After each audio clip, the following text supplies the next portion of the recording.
Hello दोस्तों, स्वागत है आप सभी का। और मैं अशोक जांगीड़ एक बार फिर से आपके सामने वोकैब का पार्ट 9 लेकर के आपके सामने हाजिर हुआ हूं। और आज का जो सेशन है बहुत मजेदार होने वाला है दोस्तों। आज का सेशन यहां पर हम जो शब्द चुन करके लेकर के आए हैं, यहां पर वो शब्द हैं जो नए तैयार हुए हैं, न्यूली कॉइन्ड वर्ड्स हैं, अर्थात वो शब्द जो पहले आपने कभी शायद ही सुने हो, और सुने भी होंगे तो बहुत कम, और सुना भी होगा तो आपके दिमाग से क्वेश्चन मार्क जरूर निकला होगा कि यार ये शब्द कहां से आया, इस शब्द का मतलब क्या है। ठीक है, यहां पर दोस्तों मैंने पोर्टमोलियो शब्दों को ज्यादातर चुना है, अर्थात वो शब्द जो दो शब्दों के मेल से मिलकर के बने हैं। अर्थात हमने दो इंडिविजुअल वर्ड्स लिए और उनको मिक्स किया और उनसे एक नया शब्द तैयार किया, और जिसका मीनिंग जो है आपके सामने बिल्कुल अभी तैयार आपको मिलेगा। तो चलिए चलते हैं सफर पे, और मैं आपका साथी अशोक जांगीड़ आपके साथ इस सफर पे आपको ले चलता हूं। तो देखते हैं आज के सेशन का पहला शब्द। देखिएगा, पहला शब्द दोस्तों ये है आपका फेस पाम। यस, पहला शब्द है फेस पाम, अर्थात फेस और पाम, हमने दो शब्दों को यहां पर जोड़ दिया है। ठीक है, या आपको दोस्तों एक बात तो जरूर याद होगी, हिंदी फिल्म इंडस्ट्री जो है इसमें मनोज कुमार, जिनको भारत कुमार भी कहा जाता था, देशभक्ति फिल्में बनाया करते थे, और अक्सर इनके मूवीज में उनका एक ही पोज आपको शायद हमेशा याद रहता होगा, और वो कुछ इस तरह से यूं अपने हथेलियों से अपने चेहरों को ढकते हुए इस तरह से। तो that is called face palm. जब आप अपने हथेलियों से क्या कर लेते हैं, अपने चेहरे को ढक लेते हैं, वो किस भाव में ढकते हैं वो एक अलग मैटर करता है, but when you cover your face with your palm, the expression is called face palm. आप इसे वर्ब के बतौर भी काम में ले सकते हैं। तो देखिए, hitting your face with your hand as an expression of embarrassment. Embarrassment का मतलब हो गया परेशानी हो गया, फ्रस्ट्रेशन खींच हो गया, डिसबिलीफ अविश्वास हो गया, और डिस्गस्ट घृणा हो गया। इस प्रकार के भाव से भी यदि आप अपने चेहरे को कवर करते हैं या हिट करते हैं इस तरह से, that is also called face palm. कई बार अपन कहते हैं ना, मत्थे मार दिए यार ऐसे करते हुए, hitting your face, that is also called facepalm. और covering your face with your palm, that is also called facepalm. तो दोस्तों उम्मीद करता हूं ये शब्द आपको जरूर याद रहेगा। चलिए अगले शब्द की तरफ बढ़ेंगे हम। दोस्तों यहां पर ये जो सेशन है, इसकी खास बात मैं आपको अगले शब्द से पहले जरूर बता दूं। इस सेशन की खास बात यह भी है कि यहां पर तस्वीरों के माध्यम से मैंने चीजों को स्पष्ट करने की कोशिश करी है, अर्थात जो मैंने शब्द लिया है उस शब्द को एक्सप्लेन करने के लिए यहां पर कोई न कोई तस्वीर जो है रहेगी, अर्थात तस्वीर जो है अपनी जुबान से अपना मीनिंग जो है जरूर आपको बताएगी। तो अगला शब्द आपके सामने हाजिर है free gun. Yes, free gun. अभी आजकल एक शब्द जो है बड़ा ट्रेंड में चल रहा है, जिसके बारे में मैंने पहले अपने वोकैब के सेशंस में बात करी थी, और वो शब्द था वीगन। यस, जैसे, और उसके लिए मैंने कहा था vegan is a diet. Vegan एक डाइट है, और बिल्कुल पूरी तरह से इस प्रकार का डाइट है जिसमें आप एनिमल प्रोडक्ट्स, इवन मिल्क जो है वो भी आप कंज्यूम नहीं करते हैं। ठीक है, एनिमल प्रोडक्ट्स पूरी तरह से, डेयरी प्रोडक्ट्स, पोल्ट्री प्रोडक्ट्स पूरी तरह से बैन रहते हैं, इसमें अवॉइड करते हैं आप उसको। हम उसको कहते हैं वीगन। ठीक है, विराट कोहली है, आपके लियोनेल मेसी है, ये सब आजकल वीगन डाइट यूज करते हैं। ठीक है, आप इसको इंटरनेट पे सर्च कर सकते हैं, देख सकते हैं। तो वहां से हमने एक शब्द तैयार किया, शब्द लिया वीगन। Yes, vegan. और वीगन शब्द में अपन ने जोड़ा फ्री। Yes, free. तो वीगन का मतलब क्या होता है, जो कंज्यूम करता हो, खाता हो कुछ। ओके, हमने यहां सिर्फ इतना ही अर्थ इसका लिया है। और फ्री, अब फ्री का तो आप अर्थ जानते ही हैं। तो फ्री प्लस वीगन दोनों मिलकर के क्या बन गया आपके सामने, फ्रीगन। जी हां, फ्रीगन। ठीक है, अब फ्रीगन क्या होता है देखिएगा। A freegan is a person who tries to buy a little as possible, अर्थात एक ऐसा व्यक्ति जो खरीदता है बहुत कम, न के बराबर बहुत कम खरीदता है, यूजेस डिस्कार्डेड थिंग्स, और अक्सर फेंकी हुई चीजों को भी, ठीक है, अर्थात बेकार की चीजों को भी काम में ले लेता है, एंड और स्पेशली फूड। और खास तौर से इस शब्द का प्रयोग जो है, अर्थात फ्रीगन शब्द का प्रयोग जो है हम फूड के संदर्भ में लेते हैं। हालांकि डिस्कार्डेड थिंग्स को यूज करने वाला व्यक्ति फ्रीगन कहला सकता है, बट स्पेशली अच्छा लगेगा यदि आप इस शब्द का इस्तेमाल किसी अन्य सेंस में करने की बजाय फूड की सेंस में करें तो ज्यादा बेहतर रहेगा। And recycles everything they can, तो they are environmentally conscious and friendly. इस तरह के लोग जो होते हैं वो एनवायरमेंट कॉन्शियस होते हैं और एनवायरमेंट फ्रेंडली होते हैं। And they do their best to reduce waste, और कचरा नहीं फैले इस बात के बेहतरीन प्रयास वो करते रहते हैं। इसका मतलब ये नहीं कि उनकी पॉकेट में पैसा नहीं है, वो खरीद करके खा नहीं सकते। तो फ्रीगन वो व्यक्ति हैं जो खाने पर इत्यादि चीजों पर बहुत कम पैसा खर्च करते हैं। ठीक है, उनके सामने कोई चीज वेस्ट गई है, खाने का सामान वेस्ट गया है, तो वो वहां से उठा लेंगे, इवन कचरे में से उसको उठा लेंगे, कंज्यूम कर लेंगे, तो फ्रीगन कहलाएंगे। तो although this is a positive thing for the earth, धरती के लिए देखा जाए, हमारे अर्थ के लिए देखा जाए तो पॉजिटिव थिंग है, क्योंकि हमारे जो रिसोर्सेज हैं वो काफी लिमिटेड हैं और हम अब चीजों को वेस्ट करते रहते हैं। ठीक है, जूठा छोड़ना जो है हमारी फैशन बन गया है, वो एक गलत चीज है। इसलिए इस तरह के लोग जो है वो पॉजिटिव हैं। Some people take it to the extreme, और कुछ लोग तो इसको बहुत एक्सट्रीमली यूज करते हैं। It's because of this that the words freegan and freeganism are normally surrounded by negative connotations, associations और suggestions आप कह सकते हैं।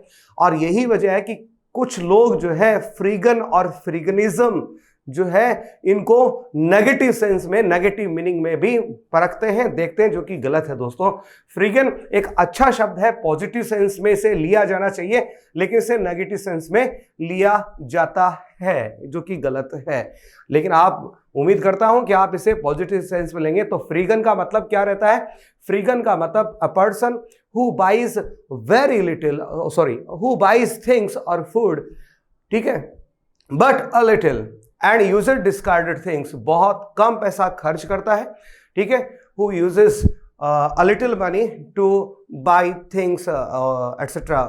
ओके, तो उसके लिए इस प्रकार के व्यक्ति को अपन क्या कहेंगे? फ्रीगन कहेंगे। वो व्यक्ति जो खाने पर बहुत कम पैसा खर्च करता है, ठीक है, और चीजों को, फेंकी चीजों को उठा करके खा लेता है, फूड को खा लेता है, दैट इज फ्रीगन। तो चलिए नेक्स्ट शब्द की तरफ बढ़ेंगे। अगला शब्द जो है आपको बिल्कुल पसंद आने वाला है, शायद हो सकता है आपने शब्द सुना हो, शब्द है ब्रंच। जी हां, ब्रंच। ये ब्रेकफास्ट तथा लंच दोनों शब्दों का मिश्रण है, दोनों शब्दों से मिलाकर के ये शब्द तैयार हुआ है। तो ब्रंच क्या होता है देखिएगा कि हम क्या करते हैं, लेट इन द मॉर्निंग हम क्या करते हैं, ब्रेकफास्ट प्लस लंच दोनों मिक्सअप करके खा लेते हैं। अर्थात थोड़ा सा हैवी ब्रेकफास्ट कर लिया तो एक प्रकार से वो आपके लिए क्या बन गया, ब्रंच बन गया। उसके बाद में फिर आप लंच नहीं करते हैं। मान लीजिए आप सुबह 7 बजे या 8 बजे अपना ब्रेकफास्ट लेते हैं, लेकिन अभी साहब 10 बज गए और 12 बजे के लगू तो आप लंच लेते हैं। ठीक है, अभी आपने 10 साढ़े 10 के लगू आपने क्या किया है, हैवी ब्रेकफास्ट कर लिया है। अब आप क्या लंच कर पाएंगे? नहीं कर पाएंगे। तो दैट मीन्स आपने उस वक्त क्या ले लिया, एक हैवी ब्रेकफास्ट ले लिया, तो उसने ब्रेकफास्ट की और लंच की दोनों की पूर्ति कर दी है, तो हमने उसको क्या नाम दे दिया, ब्रंच नाम दे दिया। A meal that is eaten in the late morning as a combination of breakfast and lunch. तो ब्रेकफास्ट और लंच के कॉम्बिनेशन के रूप में लेट मॉर्निंग में खाया जाने वाला मील जो है वो क्या कहलाएगा, ब्रंच कहलाएगा दोस्तों। चलिए आगे बढ़ते हैं, और अगला शब्द जो है बहुत अच्छा आपको लगने वाला है, और यह है फ्लेक्सिटेरियन। जी हां, फ्लेक्सिटेरियन। दोस्तों ध्यान से देखिएगा, फ्लेक्सिबल और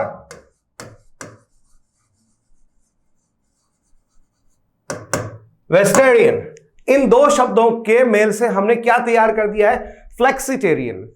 अर्थात फ्लेक्सिटेरियन कौन होता है? वो व्यक्ति जो लगभग क्या करता है, वेजिटेरियन के रूप में रहता है। अर्थात वो वेजिटेरियन है बट कभी कभी क्या कर लेता है, मीट जो है उनको कंज्यूम कर लेता है, पोल्ट्री प्रोडक्ट को, एनिमल प्रोडक्ट को, इनको यूज कर लेता है। तो इस प्रकार से उसने क्या दे दिया, वेजिटेरियन वो है, लेकिन उसमें थोड़ी वो फ्लेक्सिबिलिटी ले आता है कि हाँ कभी कभी चलता है भाई, कभी कभी थोड़ा मीट खा लेते हैं, मछली खा लेते हैं, ठीक है, चिकन खा लेते हैं। तो इस प्रकार के व्यक्ति को हम क्या कहेंगे, फ्लेक्सिटेरियन कहेंगे। तो याद रखिएगा एक शब्द, फ्लेक्सिटेरियन। ओके, तो फ्लेक्सिटेरियन क्या है? एक ऐसा व्यक्ति जो वेजिटेरियन है लेकिन कभी कभी क्या कर लेता है, मीट खा लेता है। A person whose diet is mostly vegetarian, but sometimes includes meat, fish और poultry. तो इस प्रकार के व्यक्ति को हम क्या कहेंगे? फ्लेक्सीटेरियन कहेंगे दोस्तों, ठीक है, फ्लेक्सीटेरियन। यहां पर एक शब्द मुझे याद आता है, उस शब्द को मैं थोड़ा सा आपको बता दूं। शब्द को देखिएगा,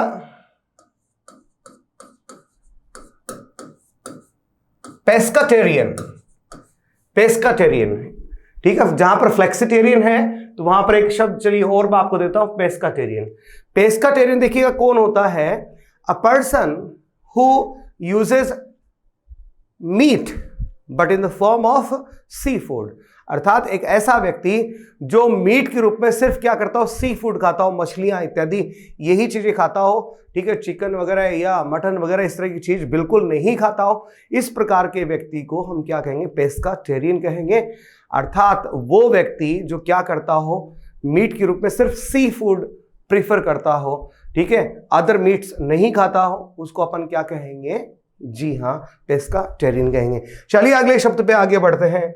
अगला शब्द जो है बड़ा ही मजेदार है, आपने जरूर सुना भी होगा और कई बार आपने रोड साइड होटल्स जो है उनके ऊपर आपने लिखा देखा होगा, मोटेल।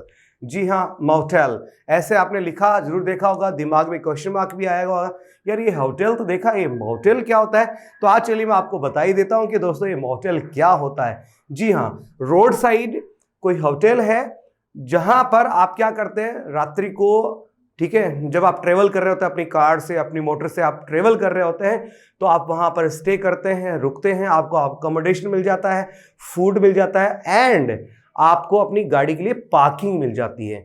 इसके लिए इस प्रकार के कुछ, जैसे आप तस्वीर में देख पा रहे होंगे, ठीक है, लो स्पेस वाले कुछ रूम्स हैं और इनके बगल में यहीं पर आपको कार पार्किंग जो है, रूम्स के बगल में ही आपको कार पार्किंग मिल जाती है। तो इस प्रकार का जो होटल है उसको अपन क्या नाम देंगे? मोटेल। और ये दो शब्दों के मेल से बना है, मोटर एंड होटल। जी हाँ, मोटर एंड होटल, इन दो शब्दों के मेल से हमने तैयार किया है मोटेल।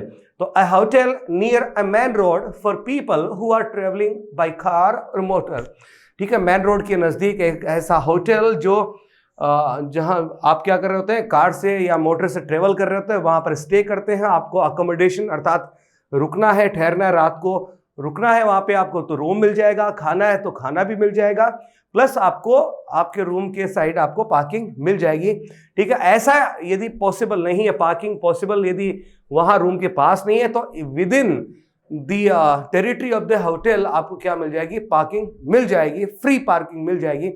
तो इसके लिए हम इसे क्या नाम देते हैं? मोटेल नाम देंगे दोस्तों।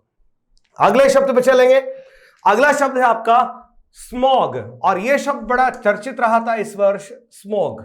जी हां, स्मॉग बड़ा चर्चा में रहा था। स्मोक एंड फॉग, इन दो शब्दों के कॉम्बिनेशन से बना है। स्मोक का मतलब देखिए क्या होता है? धुआं होता है, और फॉग यानी धुंध होता है, ठीक है। जब फॉग अर्थात धुंध जो है धुएं से मिल जाती है, इन दोनों के कॉम्बिनेशन को हम क्या नाम देते हैं? स्मॉग नाम देते हैं। अब की बार हमारे देश में ऐसा हुआ था, दिल्ली में ये शब्द बड़ा चर्चा का विषय रहा था कि स्मॉग फैला हुआ है। तो मैंने भी देखा स्मोक क्या है भाई, तो फिर देखा तो पता चला कि स्मोक का मतलब क्या है? स्मोक प्लस फॉग, इन दोनों को मिलाकर के हमने नया शब्द तैयार किया और वो है स्मॉग। तो स्मॉग का मतलब क्या होता है? ये एयर पोल्यूशन ही है एक प्रकार का, a form of air pollution that has the qualities of both smoke and fog. एक ऐसा एयर पोल्यूशन जिसमें स्मॉग भी है, स्मोक भी है एंड फॉग भी है, दोनों मिक्सअप हो गए हैं, इसको हमने क्या नाम दे दिया? Smog.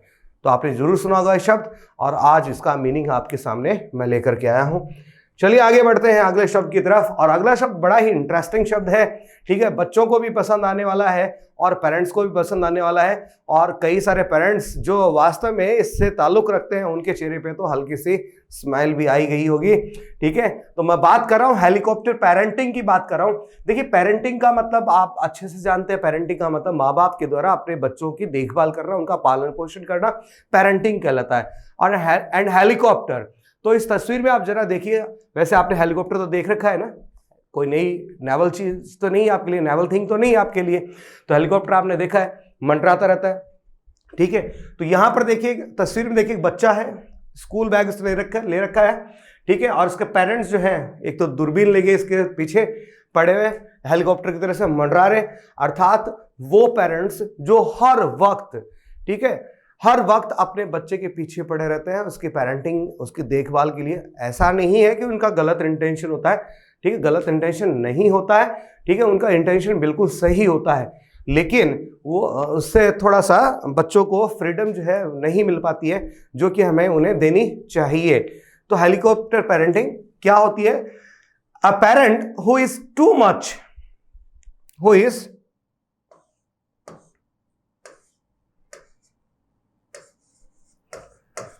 Too much involve in the life of his और हर चाइल्ड, अर्थात वो माता या पिता जो अपने बच्चे के जीवन में बहुत ज्यादा इन्वॉल्व हो जाते हैं, लाइक ए हेलीकॉप्टर, जिस तरह से क्या करता है हेलीकॉप्टर हॉवर्ड्स, मंडराता है अबव एन एरिया, जैसे हेलीकॉप्टर किसी इलाके के ऊपर मंडराता है, ठीक उसी तरह से द पेरेंट इज कॉन्स्टेंटली लगातार कॉन्टिन्यूसली हॉवरिंग, मंडराते रहते हैं above their child to make sure everything is okay, ठीक है। इस बात से आश्वस्त होने के लिए, हाँ भाई सब ठीक है, मेरा बच्चा ठीक है, इस बात से आश्वस्त होने के लिए माँ बाप हर वक्त बच्चे के ऊपर मंडराते रहते हैं।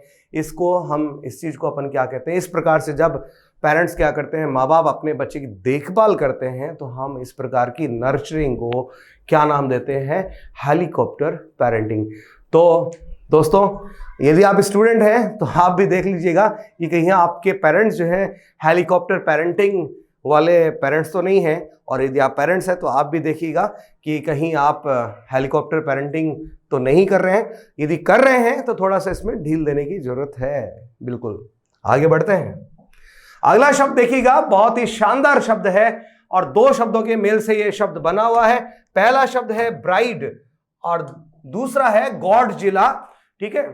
तो यहां पर ये क्या है, दो शब्दों का मेल है। पहला शब्द है हमारे लिए ब्राइड और दूसरा है गॉडजिला। अब गॉडजिला तो आपने देखा होगा, ए मॉन्स्टर, ए राक्षस फ्रॉम ए हॉरर मूवी, एक हॉरर मूवी जिसका नाम ही था गॉडजिला, ठीक है। उसमें राक्षस था, उस राक्षस को गॉडजिला कहा गया, ठीक है।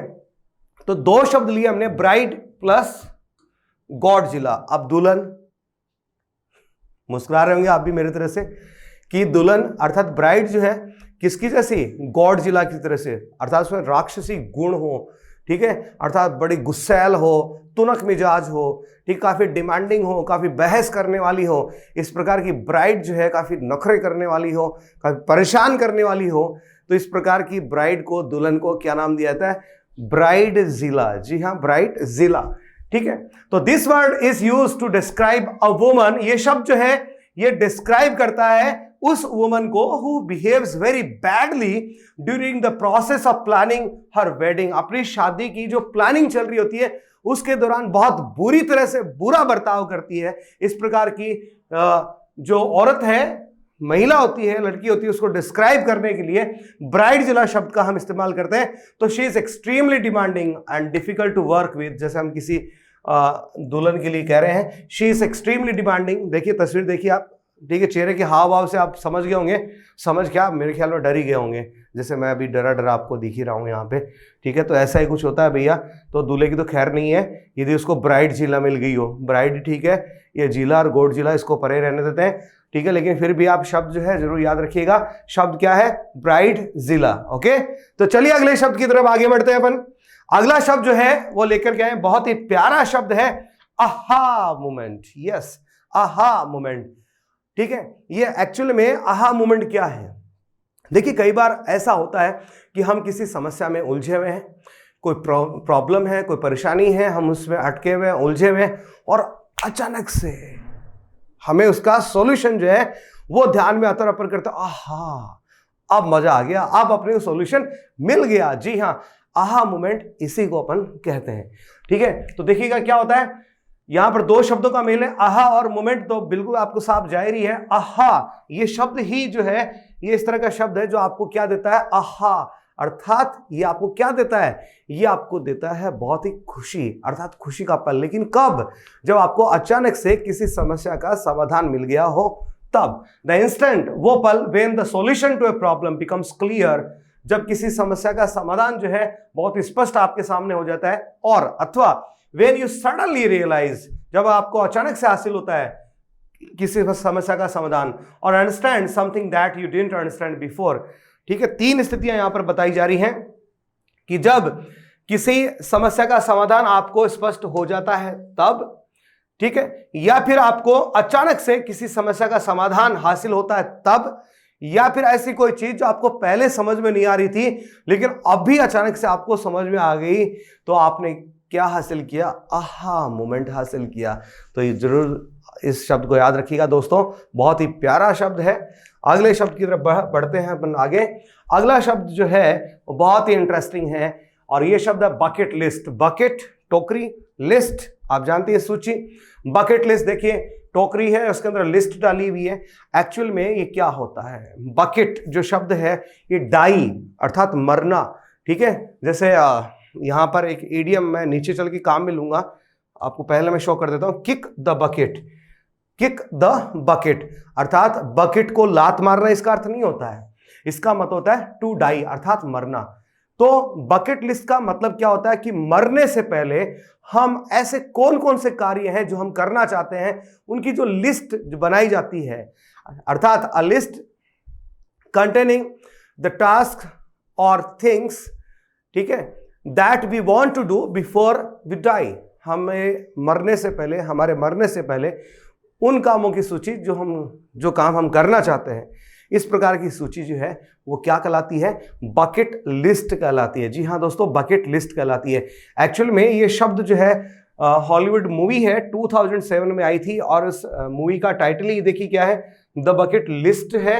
इस मूवी के आने के बाद में ये शब्द जो है ज्यादा चलन में आया है। तो देखिएगा, a list of things that you haven't done before but that you want to do before you die. उन कामों की सूची जो आपने पहले नहीं किए लेकिन मरने से पहले आप उन कामों को जरूर करना चाहते हैं, उन कामों की सूची जो है वो क्या कहलाती है? बकेट लिस्ट कहलाती है। This expression became popular after the 2007 film the bucket list about two men who travel to have as many adventures as they can before they kick the bucket, an idiom meaning to die। तो 2007 में Hollywood की film आई थी, नाम था the bucket list. इसमें दो लड़के होते हैं, दो आदमी होते हैं जो मरने से पहले उन कामों को करने के लिए अपने एडवेंचरस सफर पर निकल पड़ते हैं जो वो मरने से पहले करना चाहते हैं, ठीक है। और इसी तर्ज के ऊपर हमारे यहाँ भी हॉलीवुड में, बॉलीवुड में मूवी आई थी 2010 में, और मूवी का नाम था अनजाना और अनजानी। बिल्कुल आपने देखी होगी, इसके गाने बड़े प्यारे थे, आपने सुने होंगे, जहां पर रणवीर कपूर और प्रियंका चोपड़ा जो है, ठीक है, दोनों ही मरना चाहते हैं, ठीक है, लेकिन मर नहीं पाते हैं और किसी तरह से बच जाते हैं, और फिर उनको एहसास होता है जिंदगी थोड़ी कीमती है और क्यों ना मरने से पहले कुछ कर लिया जाए, तो वो काम कर लिया जाए जो हम करना चाहते हैं बिफोर वी डाई, और वो इसी प्रकार के सफर पे चल पड़ते हैं। एक्चुअल में ये मूवी जो है ये बकेट लिस्ट के ऊपर ही आधारित मूवी थी ये दोस्तों, ठीक है। तो आगे बढ़ेंगे दोस्तों, अपन अगला शब्द लेकर के आते हैं। अगला शब्द जो है वो है फ्रीनिमी। यस, फ्रीनिमी। दो शब्दों के मेल से यह शब्द तैयार हुआ है, और वो शब्द आप बिल्कुल जान गए होंगे, बहुत ही आसान सा शब्द है, फ्रेंड प्लस एनिमी। क्या कहलाएगा? फ्रेनिमी। देखिएगा, फ्रेंड और एनिमी, इन दोनों शब्दों को मिलाकर के हमने तैयार कर दिया फ्रेनिमी। फ्रेनिमी। अब ये फ्रेनिमी क्यों होता है? ये दोस्तों जैसा तस्वीर बयान कर रही है, दो दोस्त, दो सहेलियां गले लगी हुई है, और एक के हाथ में छुरा है, चाकू है, जो घोंपने जा रही है, अर्थात मुंह में राम बगल में छुरी आप कह सकते हैं। अर्थात दिखावे के तौर पर तो हम किसी के दोस्त होते हैं, लेकिन भीतर ही भीतर हम उसकी क्या होते हैं? दुश्मन होते हैं। तो इस प्रकार के फ्रेंड को हम क्या नाम देंगे? फ्रेनिमी कहेंगे। जी हाँ दोस्तों, क्या कहेंगे? फ्रेनिमी कहेंगे। तो आपके भी लाइफ में ऐसे फ्रेनिमी होंगे, लेकिन आपको कभी किसी के लिए फ्रेनिमी नहीं बनना चाहिए, ठीक है। ये मेरी आपको पर्सनल सलाह है, व्यक्तिगत सलाह है। तो अ पर्सन हु प्रिटेंड्स, दिखावा करना, बहाना करना, टू बी ए फ्रेंड, कोई व्यक्ति जो दोस्त बनने का बहाना करता है, दिखावा करता है, but is really an enemy, लेकिन हकीकत में क्या है, दुश्मन है। अगला शब्द बहुत अच्छा शब्द है, स्टेकेशन। Yes, staycation. ये शब्द जो है कॉम्बिनेशन है दो शब्दों का, स्टे और वेकेशन का। The combination of stay plus vacation, the vacation अर्थात छुट्टियां, vacation that is spend at home और in your local area, you don't travel so you save money. अक्सर क्या होता है दोस्तों, देखिए हमारी ज़िंदगी में कई बार क्या होता है, लगातार छुट्टियां आती रहती हैं। अभी इससे लॉकडाउन का मौसम चल रहा है, तो एक तो प्रकार से छुट्टियां ही हैं, ठीक है। तो कई बार इस तरह से हमें छुट्टियां नसीब हो ही जाती हैं। हम प्लान कर लेते हैं, वहाँ जाएंगे, उस शहर में जाएंगे, उस शहर में जाएंगे, ठीक है। तो आपको काफ़ी सारा टाइम भी लगता है, काफ़ी सारा पैसा, विटामिन एम फॉर मनी, ये भी खूब आपका खर्च होता है, ठीक है, और आप उसको अफोर्ड नहीं कर पाते हैं। तो इसके लिए बेहतर आपके लिए उपाय क्या होता है, स्टेकेशन, अर्थात स्टे एट होम, घर पे रहिए और बिल्कुल मजे कीजिए, ठीक है। वहां पर आपको पैसा ज्यादा खर्च करने की आवश्यकता नहीं होती है। या फिर अपने घर के आसपास, आई मीन टू से लोकल एरियाज, अर्थात 10, 20, 30, 40, 50 किलोमीटर के एरियाज में आप घूम करके आ सकते हैं, ताकि आप शाम को घर वापस लौट सकें। इस प्रकार से जब आप घूम करके आते हैं तो हम इस प्रकार के छुट्टियों को अपन क्या नाम देते हैं, स्टेकेशन, अर्थात वेकेशन, स्टे प्लस वेकेशन, हमने शब्द तैयार कर दिया स्टेकेशन। तो इस प्रकार के शब्द को क्या नाम देंगे, स्टेकेशन हम नाम देंगे दोस्तों, ठीक है दोस्तों। तो अगले शब्द की तरफ अब आगे चलते हैं। अगला शब्द हम लेकर के आ रहे हैं वो है गेम चेंजर। हालांकि ये कोई नया शब्द तो मैं नहीं कह सकता, ये शब्द बहुत सारे लोगों की जुबान पर रहा है, आपकी भी जुबान पर रहा होगा। गेम चेंजर क्या होता है, ठीक है। गेम चेंजर कोई वस्तु भी हो सकती है, कोई एलिमेंट हो सकता है, कोई व्यक्ति भी गेम चेंजर हो सकता है। अर्थात वो कोई एलिमेंट, वो कोई थिंग या फिर वो कोई पर्सन जो आता है और आकर के पूरे गेम को, पूरे हालात को, पूरी स्थिति को बिल्कुल प्रभावित कर देता है, अर्थात उसको पूरी तरह से बदल देता है, गेम पूरा पलट के रख देता है। इस प्रकार की वस्तु या व्यक्ति को हम क्या कहते हैं, गेम चेंजर। यदि हम अपने क्रिकेट की बात करें, इंडियन क्रिकेट की बात करें, तो इसमें महेंद्र सिंह धोनी MSD और युवराज सिंह, ठीक है, दोनों ही क्या रहे हैं, बहुत बड़े गेम चेंजर रहे हैं। ऐसे ऐसे मैचेस इन्होंने जितवाए हैं जो हम हार चुके थे, ठीक है, लेकिन फिर हमने इनको जिताते हुए इनको देखा है, ठीक है। इन्होंने आए, विकट परिस्थितियां थी, आते हैं और आकर के क्या करते हैं, सीधे ये मैच जितवा देते हैं, ठीक है, पूरी तरह से हालात को बदल के रख देते हैं। तो हम इनको क्या कह सकते हैं, गेम चेंजर कह सकते हैं। They both are game changers of Indian cricket. तो शब्द पे चलते हैं, एक बार देखते हैं। A newly introduced element that changes an existing situation, अर्थात कोई नया कोई एलिमेंट जो अपन इंट्रोड्यूस करें, जो एग्जिस्टिंग सिचुएशन को क्या करके रख दे, बदल दे, या एग्जिस्टिंग एक्टिविटी को बदल दे इन एन इंपॉर्टेंट वे, बहुत ही महत्वपूर्ण प्रकार से, ठीक है। In a similar way to how putting a new player can change a sports game and affect the result, कि नया कोई खिलाड़ी आता है, पूरी स्थिति को पलट करके रख देता है, उसको भी आप क्या कहेंगे, गेम चेंजर कहेंगे। या फिर एग्जिस्टिंग हालात को बदलने वाली जो वस्तु है, एलिमेंट है, वो भी क्या कहलाएगी, गेम चेंजर कहलाएगी, ठीक है दोस्तों। आगे बढ़े, अगला शब्द, बिल्कुल अगला शब्द, इसको आप थोड़ा समझने की कोशिश कीजिएगा। शब्द जो है वह क्रिंज। Yes, cringe. वैसे क्रिंज शब्द जो है, इसका एक अर्थ चापलूसी करना भी होता है। देखिएगा, वर्ब के रूप में यदि अपन देखें इसको, तो इस शब्द का अर्थ जो है, एक शब्द इसका, इस शब्द का एक अर्थ जो है चापलूसी करना भी होता है। लेकिन यहां इस तस्वीर को जरा आप देखिएगा, ठीक है, यहां ये तस्वीर कुछ और ही बयान करती है। ये तस्वीर आपको ये कहती है कि कई बार हमारे जीवन में कुछ इस प्रकार के हालात उत्पन्न हो जाते हैं और उन हालातों में हम वहां पर, हमें अपने आप को ऐसा महसूस होता है, यार काश कि मैं वहां पर उपस्थित नहीं होता, ठीक है। एक ऐसा पल हमारी लाइफ में आ ही जाता है कभी कि यार बहुत बुरा हुआ, मुझे वहां नहीं होना चाहिए था, ठीक है, और मैं अपने आप को काफ़ी अशेम्ड या एम्बैरेस्ड आप इस प्रकार से फील कर रहा था, काश मैं उस जगह पे नहीं होता। जैसे मान लीजिए आपके सामने कोई न्यूडिटी जैसा कुछ या ऑब्सीन कोई सीन आ जाता है, ठीक है, तो आप उस वक्त सोचते हैं अपने पेरेंट्स की मौजूदगी में, जैसे ऐसे मान लीजिए आप कि आप कोई रोमांटिक मूवी देख रहे हैं और उसमें बड़ा रोमांटिक सा सीन आ जाता है, कोई किस करने का या कुछ इस तरह से, और आपके बगल में पेरेंट्स भी बैठे हुए हैं, ठीक है, तो हमारी जो कल्चर है उसमें हम थोड़ा सा डिस्टेंस मेंटेन करके रखते हैं ऐसे चीज़ों में, तो वहाँ पर आपको फील होता है कि यार काश मैं अभी यहाँ पर नहीं होता। तो that moment is called a cringe moment, और you can say I was cringing, I was cringing, आप ऐसा कह सकते हैं। तो इस प्रकार के जो पल आते हैं उनके लिए अपन इस्तेमाल करते हैं शब्द का, जिसको अपन क्या कह रहे हैं, क्रिंज कह रहे हैं। तो देखिएगा, have you ever heard someone से something so embarrassing you even felt sorry for them. ठीक है, क्या तुमने कभी किसी व्यक्ति को ऐसा कुछ एम्बैरेसिंग कहते हुए सुना है, ठीक है, आपको उसके लिए खेद होता हो कि यार काश मैंने नहीं सुना होता। Have you been present in a situation where someone was acting so awkwardly, क्या ऐसे कभी हालात रहे हैं जहां पर कोई व्यक्ति बहुत बेतुका सा व्यवहार कर रहा हो, अर्थात स्ट्रेंज बिहेव कर रहा हो, एम्बैरेसिंग परेशानी वाला, ग्रेसलेसली, यस एग्जैक्ट सही शब्द है, ग्रेसलेसली व्यवहार कर रहा हो, that you wished you were not there, कि और आप ऐसा सोचने लगे हो कि यार काश मैं यहाँ नहीं होता।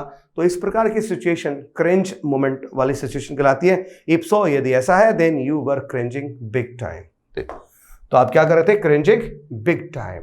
तो एक शब्द भी आप जरूर ध्यान रखिएगा, क्रिंज। ओके, तो एक एम्ब्रेसिंग मोमेंट होता है। लेकिन अगला शब्द देखिएगा, ये एम्ब्रेसिंग मोमेंट नहीं है।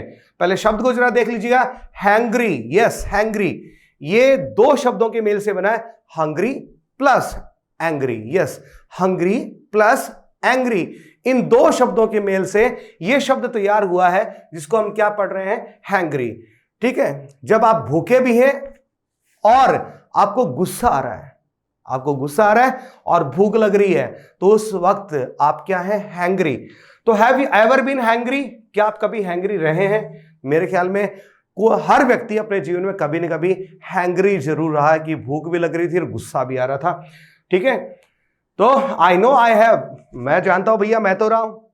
ठीक है, तो हैंग्री क्या है, hungry plus angry is when you are in a bad mood, जब आपका मूड काफी खराब हो, and feeling frustrated because you need to eat right now, और आप क्या कर रहे हो, ठीक है, खाने की आपकी बहुत तगड़ी इच्छा हो, ठीक है, बहुत भूख लग रही हो और गुस्सा आ रहा हो, दोनों का मिक्सचर क्या कहलाएगा, हैंग्री। तो जैसे सेंटेंस देखिएगा, I haven't eaten anything since breakfast, की ब्रेकफास्ट के बाद में भैया अभी तक शाम हो गई, मैंने कुछ नहीं खाया, आई एम हैंग्री, मैं हैंग्री हूं, अर्थात मुझे गुस्सा भी आ रहा है और भूख भी लग रही है, and you are not going to like me very much, और इन हालातों में आप मुझे बहुत अच्छा नहीं फील करने वाले हो, आप मुझे पसंद नहीं करने वाले हो ऐसे हालातों में। चलिए नेक्स्ट वर्ड की तरफ चलेंगे। अगला शब्द जो है फोटोबॉम्ब। यस, फोटोबॉम्ब, बै का साउंड लेकर के नहीं आएंगे, ठीक है, याद रखिएगा दोस्तों। यहां पर ये जो एम बी, इसको आप जरूर नोट कीजिएगा। यदि किसी शब्द के एंड में क्या रखा हो, एम बी आ रखा हो, तो आप यहां पर बी को क्या कर दीजिए, साइलेंट कर दीजिएगा। ठीक है, और आप इसे क्या पढ़ेंगे, फोटोबॉम्ब, फोटोबॉम्ब। यस, ठीक है, तो इसकी तरफ जरूर ध्यान दीजिएगा।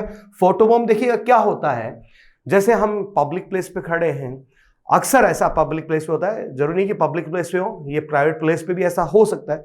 आप अक्सर मान लीजिए हम किसी पब्लिक प्लेस पे विजिट करते हैं, हमारा मन करता है यार बड़ा अच्छा मौसम है, यहाँ पर फोटो अपन लेते हैं, और अचानक से हम क्या करते हैं, फोटो लेने लगते हैं, और अचानक से उसी बीच में क्या होता है, कोई व्यक्ति जो है इंटेंशनली और अनइंटेंशनली बीच में आ जाता है और फोटो खराब हो जाता है। अर्थात वो परफेक्ट फोटो जो आपको चाहिए होता है, वो परफेक्ट फोटो परफेक्ट नहीं रहता है, वो खराब हो जाता है। ठीक है, तो वो फोटो खराब क्यों हुआ, क्योंकि कोई व्यक्ति जानबूझ करके या अनइंटेंशनली और इंटेंशनली कैसे भी बीच में आ गया, उस व्यक्ति ने क्या कर दिया, फोटोबॉम्ब कर दिया। क्या कर दिया, फोटोबॉम्ब कर दिया। इस प्रकार की व्यक्ति को क्या कहेंगे, फोटोबॉम्बर। यस, फोटोबॉम्बर। ठीक है, वो क्या कर रहा था, फोटो बॉम्बिंग कर रहा था, अर्थात आपकी फोटो को खराब कर रहा था, फोटो को बॉम्ब से उड़ा रहा था, ऐसे मान लीजिए यार। ठीक है, फोटो को क्या कर दिया, बॉम्ब से उड़ा दिया, फोटो पूरा क्या हो गया, खराब हो गया। देख लीजिए इन महाशय को, ये कपल जो है पीछे बैठा हुआ है, फोटो खिंचवा रहा है, और ये महाशय जो है बीच में आ गए हैं और इस फोटो को पूरा इनके मूड को खराब कर दिया है, फोटो को खराब कर दिया है, फोटो बॉम्ब कहलाएगा। तो देखते हैं क्या लिखा आपने यहाँ पे साइड में, remember the time you pose for that perfect photo. कभी याद है आपने परफेक्ट फोटो के लिए पोज दिया हो, ठीक है, और सो यू थॉट, या फिर आपको ऐसा लगता हो कि यार परफेक्ट ही था फोटो, तो यदि होता तो only to find that someone spoiled it by appearing in view when the photo was taken। लेकिन तभी क्या होता है, जब फोटो लिया गया तभी व्यू में कोई दूसरा व्यक्ति घुस जाता है, दैट्स ए फोटो बॉम्ब। और इसी को अपन क्या कहते हैं, फोटो बॉम्ब कहते हैं। Yes, the unintended person is a photo bomber. और इस प्रकार के अवांछित व्यक्ति को, अनइंटेंडेड व्यक्ति को हम क्या कहते हैं, फोटो बॉम्बर कहते हैं। They could be either a random stranger just walking by, ये फोटो बॉम्बर कौन हो सकता है, कोई अजनबी भी हो सकता है जो वहां से गुजर रहा होता है, और ए प्रैंकस्टर, प्रैंकस्टर का मतलब कोई शरारती व्यक्ति भी हो सकता है। जी हां, कोई शरारती व्यक्ति भी हो सकता है, डेलिबरेटली, जो जानबूझ करके फोटो बॉम्बिंग यू, जो आपकी फोटो को क्या कर रहा हो, खराब कर रहा हो। You won't believe how hard it was to avoid photo bombs when we were taking pictures at the beach. ठीक है, सेंटेंस के रूप में मैंने एग्जांपल दिया है। आपको यकीन नहीं होगा, जब हम बीच पर, समुद्र किनारे बीच पर फोटो ले रहे थे, तो फोटो लेना कितना मुश्किल था, क्योंकि वहां पर फोटो बॉम्बर्स खूब सारे थे, अर्थात बीच बीच में लोग आ जा रहे थे, फोटो आपका परफेक्ट नहीं आ रहा था, खराब हो रहा था। तो फोटो बॉम्ब आप शब्द समझ गए होंगे। अगला शब्द उसकी तरफ चलते हैं, binge watch. Yes, binge watch, ये शब्द आपने जरूर सुना होगा दोस्तों, और आजकल तो खैर टाटा स्काई बिंज नाम से आपका सेटअप बॉक्स आ ही चुका है, तो ये शब्द आपको बिल्कुल पता ही होगा कि बिंज वॉच क्या होता है। बिंज वॉच देखिए एक्चुअली क्या होता है, बिंज वॉच का मतलब कि हम क्या करते हैं, लगातार किसी टीवी सीरीज के या वेब सीरीज के लगातार एपिसोड जो है, टीवी एपिसोड जो है, उनको लगातार देख रहे होते हैं। ठीक है, लंबे समय तक उनको देखें, तो उसको क्या कहलाएगा, बिंज वॉच कहलाएगा। तो देखिए, to binge watch is to watch many episodes of a TV series. Binge watch क्या है, किसी टीवी सीरीज के बहुत सारे एपिसोड्स देखना, one after another without stopping, बिना रुके हुए देखना, और एक के बाद एक देखना, क्या कहलाएगा, बिंज वॉच कहलाएगा। The word binge by itself means to overdo, और बिंज शब्द जो है उसका अपने आप में क्या होता है, टू ओवरडू समथिंग, किसी काम की अति कर देना, अर्थात किसी काम को लंबे समय तक करना या बार बार करना, क्या कहलाएगा, ओवरडू कहलाएगा, अर्थात बिंज कहलाएगा। तो ये शब्द भी आपको समझ में आ गया होगा। अगले शब्द की तरफ चलेंगे, और अगला शब्द है आपका मैनस्प्लेन। यस, मैनस्प्लेन, ये दो शब्दों के मेल से बना है, मैन प्लस एक्सप्लेन। जी हां, मैन प्लस एक्सप्लेन, इन दो शब्दों के मेल से इस शब्द को तैयार किया गया है। द वर्ड मैनस्प्लेन, इसका कॉम्बिनेशन दो शब्दों से है, अभी मैंने आपको बताया, refers to how some man explain things to a woman in a condescending. Condescending का मतलब होता है सुपीरियर फीलिंग। ठीक है, अपने आप को श्रेष्ठ मानते हो। जब कोई पुरुष क्या करता है, किसी लड़की, किसी स्त्री, महिला को समझाता है, एक्सप्लेन करता है चीजों को, ये मानते हुए कि भाई मैं बेहतर हूं, मुझे तुमसे ज्यादा पता है। ठीक है, अपनी कल्चर में, अपने देश में, अपने मुल्क में, इंडियन कल्चर में अक्सर ऐसा होता है जहां पर पति ये समझता है कि मुझे, अर्थात पति को, ठीक है, तुमसे ज्यादा, अर्थात पत्नी से ज्यादा पता है। ठीक है, इसलिए ये चीज जो मैं समझा रहा हूं वही ज्यादा क्या है, सही है। इस प्रकार की जो फीलिंग है, सुपीरियरिटी फीलिंग, जब पति रखता है पत्नी को समझाने के लिए, या कोई पुरुष रखता है महिला को समझाने के लिए, तो इस प्रकार की एक्सप्लेनेशन को, ठीक है, एक्सप्लेन को अपन क्या नाम देते हैं, मैनस्प्लेन नाम देते हैं। देखिएगा, तो how some men explain things to a woman in a condescending, अर्थात superior seeming way that sounds like he is either better than her or he knows more than her, जहां इससे यह लगता हो कि या तो मुझे तुमसे ज्यादा अच्छा पता है या फिर मुझे तुमसे कहीं ज्यादा पता है। ठीक है, कुल मिलाकर के बात इतनी सी है। मैनस्प्लेन का मतलब होता है किसी पुरुष के द्वारा यह समझना कि मुझे उस महिला से ज्यादा पता है, मैनस्प्लेन कहलाता है। चलिए अगले शब्द की तरफ चलते हैं, और अगला शब्द जो है वह है साइड आई। ये भी काफी अच्छा शब्द है, जरा तस्वीर को देख लीजिए, अपने आप समझ जाएंगे। साइड आई अर्थात तिरछी निगाह से ऐसे करके देखना, तिरछी निगाह से देखना।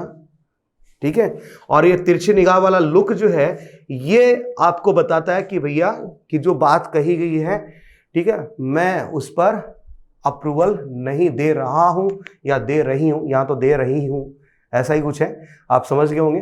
ठीक है, ये बेचारे महाशय जो हैं और ये साहिबा जो है, ये इनको तिरछा लुक दे रही हैं आंखों से, अर्थात साइड आई ठीक है, तिरछी निगाहों से देख रही हैं, जो ये एक्सप्रेस करता है कि जो तुमने कुछ कहा या किया मैं उसको डिसअप्रूव करती हूँ, अर्थात मैं उससे सहमत नहीं हूँ।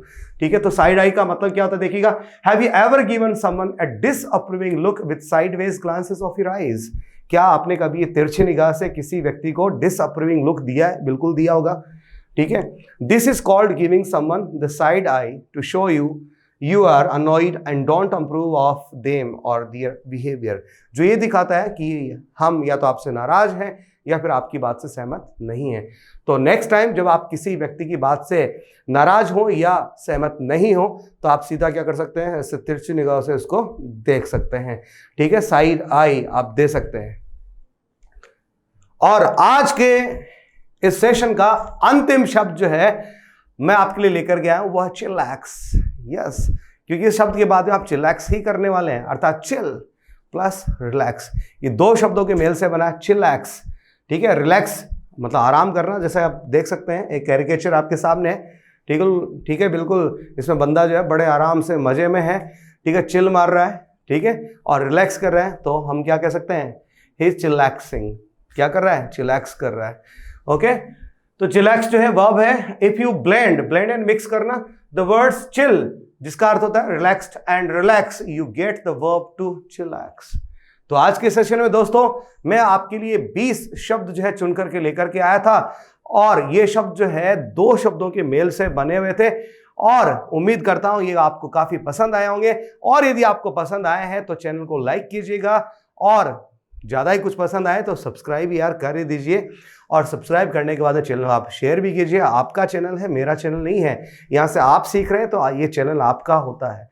ठीक है दोस्तों, उम्मीद करता हूँ पसंद आ रहा होगा, और यदि पसंद आ रहा है तो कमेंट बॉक्स में जरूर जाइए और वहाँ पर जाकर के कुछ लिख करके मुझे भेज दीजिएगा। और यदि आप चाहते हैं कि मैं किसी खास टॉपिक विशेष को वीडियो के जरिए आप तक पहुँचाऊँ तो उस टॉपिक का आप नाम जरूर लिखिएगा, और मैं उस टॉपिक को वीडियो के जरिए आप तक पहुंचाने की कोशिश करूंगा। तो इजाज़त लेता हूं, मैं आपका दोस्त अशोक जांगेट। Thank you.